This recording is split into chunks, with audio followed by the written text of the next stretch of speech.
Дали собствениците на угостителските објекти на потегот од Дијано до Канео ќе бидат принудени во септември да ги рушат платформите, зависи од тоа како ќе протече седницата на Советот на општина Охрид в четврток, кога планот ќе биде ставен на дневен ред.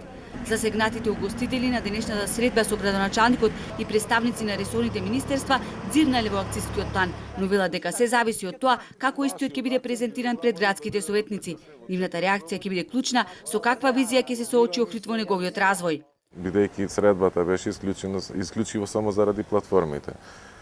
Дали се платформите некој камен на сопнување во врска со УНЕСКО и така натаму, се сложивме дека за тоа и за нивниот статус ќе оставиме простор и време да видиме како ќе се изготви акциониот план. Значи има можност да биде или во една или во друга насока. Додека не се изготви таквиот план, ние немаме никаков основ за реакција. Од Еснавот на угостители очекуваат да има ревизија на акцискиот план за спроведување на препораките на УНЕСКО. Тие имаат и свој предлог платформите да ги заменат наместо метална, конструкцијата на истите да биде од природни материјали.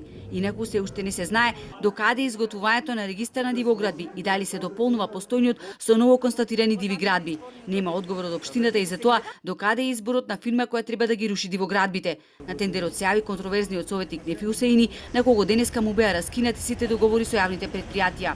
Управниот одбор донесе одлука за да се испочитува мислењето на антикорупцијска комисија и да бидат раскинати договорите со споменатата компанија од советникот од општина Охрид поради судирни интереси.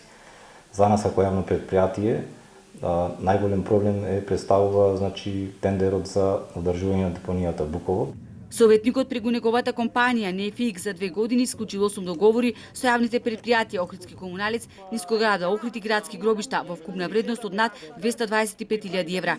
Антикорупцијска вчера отвори предмет и за дивоградбата на Усеини кај Чинарот.